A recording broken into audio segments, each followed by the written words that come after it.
hey, praise the Lord. आप सभी को जय मसीह की। मैं आप सबका भाई अनिल होरो।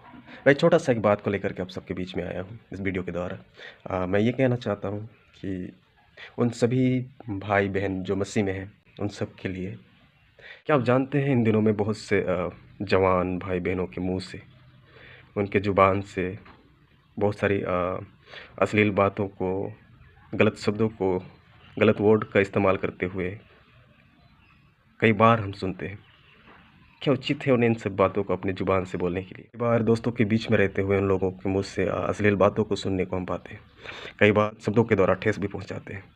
एक मसीह होने के नाते क्या उन सभी भाई-बहनों को अपने मुँह पर इन सभी बातों को लाना ज़रूरी है? मैं उन सभी जवान भाई-बहनों से एक सवाल करना चाहता हूँ। क्या उचित है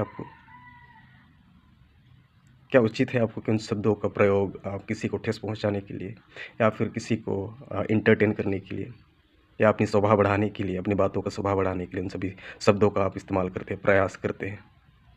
या फिर आप ये नहीं जानते कि एक मसीह होने के नाते आपको कैसा होना चाहिए? आपका शब्द, आपका बोली वचन कैसा होना चाहिए? क्या आप जानते हैं मत्ती रचित सुसमाचार उसका 5 और उसका 13वां वचन में हमें बताया है कि तुम पृथ्वी के नमक हो।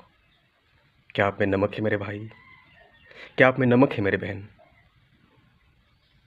क्या आपकी बातों में स्वाद है? यदि परमेश्वर का वचन हमें नमक कह रहा है, इसका मतलब हमें स्वादिष्ट होना ज़रूरी है, हमें स्वाद रखना ज़रूरी है अपने बोली वचन में, अपने स्वभाव में।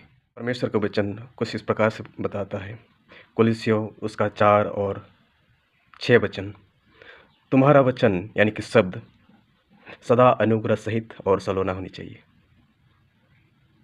कि तुम्हें हर मनुष्य को उचित रीति से उत्तर देना आ जाए। इस प्रकार से हमें वचन बताता है।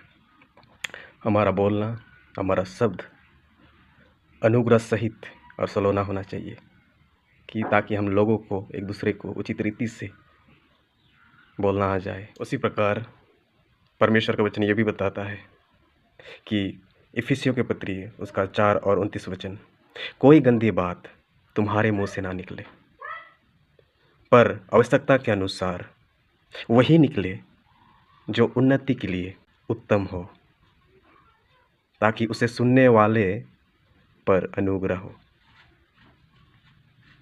यदि आप अपने शब्दों के द्वारा किसी को एंटरटेन कर रहे हैं, यदि आप किसी को ठेस ठोकर पहुंचा रहे हैं, तो सावधान हो जाइए।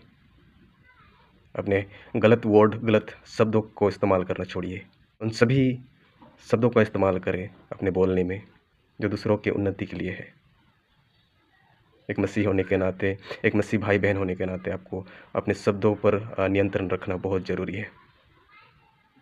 आपका बोलना एक दूसरे के लिए उन्नति का कारण होनी चाहिए।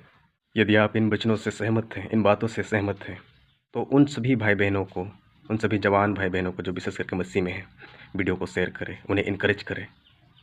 जो लोग गलत शब्दों को अपने ज़ुबान से इस्तेमाल करते हैं, अपने ज़ुबान पर इस्तेमाल करते हैं। आप सभी को प्रेज़ द लॉर्ड, जय मसीह की। प्रभु आप सबका आशीष करे।